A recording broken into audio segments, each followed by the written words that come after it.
So I recently made a video, and the video regarding what Davido said on the whole issue of shamble economy in the country. And you know, apparently some of my friends literally reached out to me and they were like, "Do I feel Davido was wrong regarding what he said?" And so here is my response. There is what they call context when you're giving a narrative. Context sometimes comes with intentions. Context is like from angle, perspective of how or where you're coming from and how you see it. And this is going to make me say some things about the sitting president that some of you don't know. When Bola Ahmed Tinubu became the governor of Lagos State, if some of you can think back on how he was consistently traveling, one meeting or the other, and is always in the news in one way or the other. Most of us didn't catch what he was trying to do to Lagos State. Then what that man was literally doing was he started talking to investors to come in to the country, to come to Lagos State to, invest their money and all of that. If only some of the so-called celebrity knows the history of Lagos, then relate it with the status of entertainment industry before Bola Ahmed Tinubu, then likes of them P Square, Macaroni, Faust, etc., won't be antagonizing this man. If some of the so-called reporters like Akbaru, journalists like Rufai, and some of them that are quick to want to, tackle this man and paint a negative picture of Nigeria, if some of them can do their research to know the status of Lagos and how Lagos actually influenced the so-called thing we called entertainment, news, politics, lifestyle, social media activities, even the internet itself that was given by Obasanjo, how Lagos has actually helped to build and solidify all these things for us to be able to use them commercially. Some of them won't be ranting. So it is the same step this man is taking presently, going to different countries to talk to some of all these people. I'll continue telling you, many years back, if you go to Bar Beach, as a woman, you know it is not safe for you to go to Bar Beach and be at the Bar Beach by 4 p.m. You know as a woman, some aunts, some big sisters can tell you the story, their encounter and things they see. They can tell you, some family members can still share some experience of when they are done with their picnic and the kind of things that happens to ladies or the kind of things that happens to men there at that beach back then.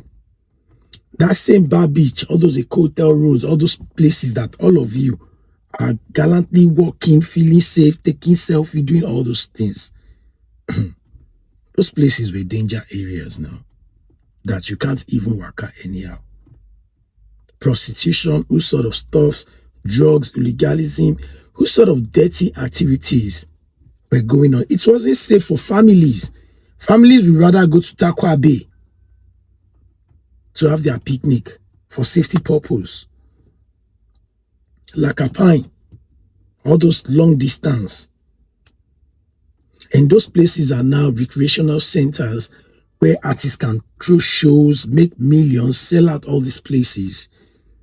And you think it is wise for someone that haven't done anything in Osun State, that haven't done anything remarkable for his country, to be saying who sort of stuff for potential investors to come in and help us build the economy, simply because maybe some of his relatives or his uncle's friends are not the one ruling the country at the moment. The same move Tinubu made when he wanted to transform Lagos is the same moves, rather, that he's making now. Going outside of the country, how many times Buhari travel? How many times Jonathan travel? How many times all the past sitting presidents traveled to have meeting that has got to do with economical structure, development and growth of our country, aside if they go for the normal summit and meetings that presidents are supposed to go. Go and listen or go and read most of the headlines of Tinubu's traveling lately. It always have to do with the economy, the development of the country, and all of that. It has never been like he's going to treat himself and there is a general global warming summit, blah, blah, blah. No, it is always like a meeting he literally set up with potential investors, selling Nigeria, selling Africa every time to all these people. So when someone that is as equal or a little bit equal with the kind of fame of Tinubu decides to go on podcast and start answering questions he was never asked, do you understand the risk? Do you understand how it can actually affect a lot of things? And most of you can't actually see it from this angle because you are all toxic. Because you are all trying to form loyalty to a guy that even if you see him on the street and you try to near him, a security will bitch slap you, spoil your phone. You need to understand something. Many years back, our passports was like a course. And we are literally fixing that gradually. The last thing anyone with the kind of fame Davido possessed should be saying is the economy is in shambles. The economy of the world is in shambles. I will continue asking you people that are in abroad, are you paying same amount of money you paid 5 years ago on fuel, electricity bill, on phone bill, on food, feeding? To eat a proper standard food in Starbucks is like $4 to $5. Convert that to Naira. Yes, the system there is good. You will see the money, you can make the money, you are seeing the quality of what you are paying for. That is why abroad will always be ahead of Nigeria. But at the end of the day, for people that can't have access to abroad, you don't need to be spoiling things for them, because the little they can see from potential investor can still help them save money to come to the same abroad you are talking about. And this same abroad you are talking about, let us talk about the medical policies. This is a country, or these are countries that you can't walk into the hospital and insist that you want them to admit you because you are feeling so. They'll tell you no, go back, and they'll give you paracetamol. Compared to Nigeria, where you can tell a doctor that you feel like you are having malaria and you want them to admit you, and they'll treat you. They won't ask you for your insurance. Sometimes some bad things somehow are blessings in disguise to some countries, while some good things are nothing but cause for some countries. People that stays in abroad will understand some of all these things that I am saying. How often do we pay VAT and tax and all those things on things that we buy here? How often compared to abroad? Like I said, the system in abroad is there. It has been structured for long, and it will work because it has been structured for long. Some of you that are craving for, that are always talking about minimum wage. If you have a business, are you ready to be paying 2,500 naira per hour for your workers? And see where you get your dressing salon, but I will get salon, all those people. if the government insists that in as much as you employ someone, you must be paying them per hour, do you have 2,500 or 1,000 naira per hour, and your staff is going to do like maybe 8 hours? That's 8,000 naira for a day. And maybe your staff is working 4 times in a week. Do you have that kind of money to be paying?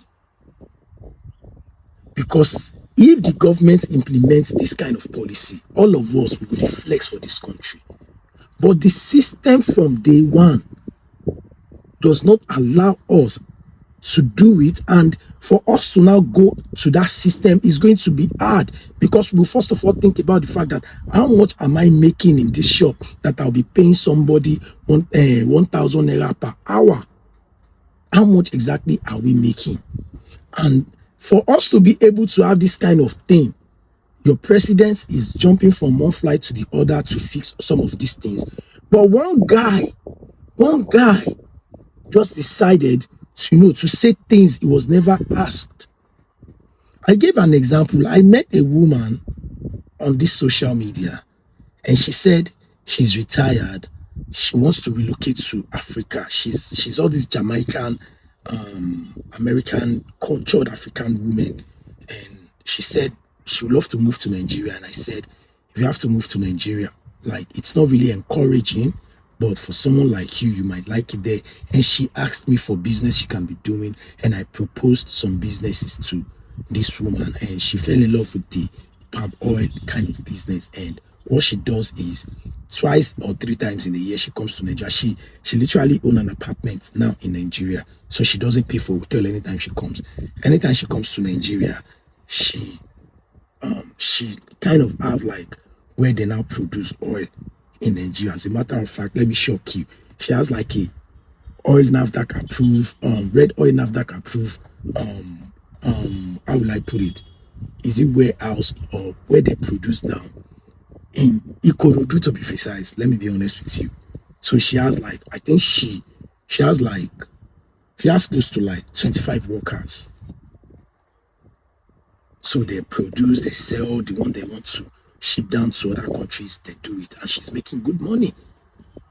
That's one alone. She don't empower few people for this country.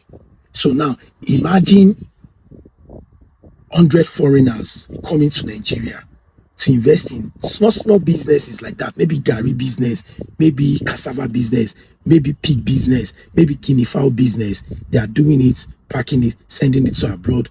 Do you know how many people they will have employed? That is the consequence, the repercussion of what Davido had said in that interview when we say he's chasing potential investors away. Most of us in this country ourselves, there are some places we visited, we never believed we are going to stay there. Maybe someone just asked you to come and say hi to them in Ekpe. Maybe you just went to have a party in Ekpe, and you got to Ekpe, you just love the whole environment, and you'll be like, I'm going to have a property in Ekpe because it's too calm.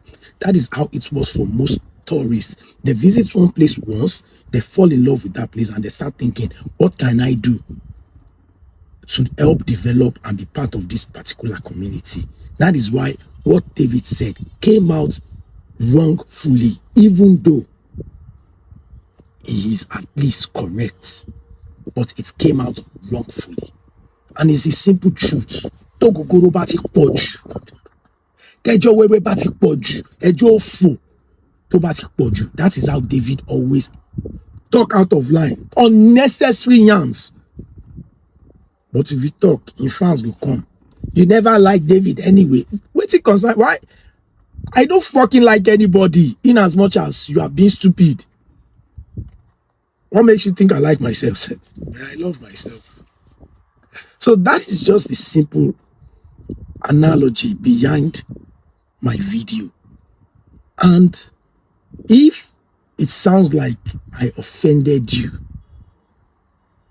with that statement that I made in my video, all I just want to say this morning is fuck your feelings.